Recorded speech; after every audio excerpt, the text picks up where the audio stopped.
The cracked leather of the driver's seat bit into Silas's aging back, a familiar discomfort he'd almost forgotten.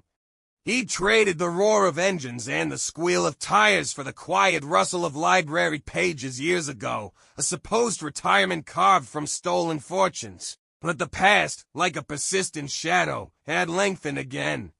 A crumpled photograph, slipped beneath his door, showed his estranged daughter, Lily, bound and terrified. "They want the serpent's eye," a note scrawled on the back read, a gemstone he'd sworn he'd buried deep, along with his old life.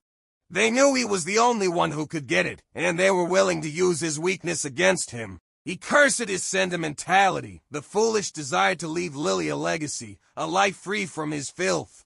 Now, he was back in the game, forced to dust off his old crew, the ghost of a team, scattered and weathered by time. One last job, he'd rasped into the phone, the words tasting like ash.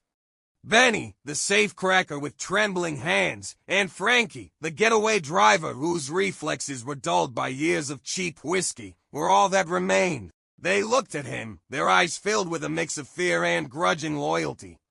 The serpent's eye, locked away in the impenetrable vault of the city's new museum, was a suicide mission, but Silas wouldn't let his daughter pay for his sins. The plan was a relic, a throwback to a time before laser grids and facial recognition.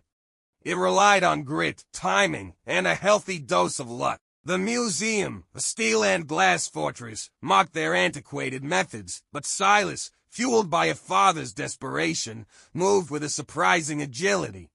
The adrenaline, a forgotten fire, reignited his senses, sharpening his instincts. As the alarm blared, a discordant symphony of chaos, he grabbed the serpent's eye, its crimson brilliance pulsing in his palm, and raced towards the waiting van, the ghost of his crew roaring back to life. One last job, for Lily.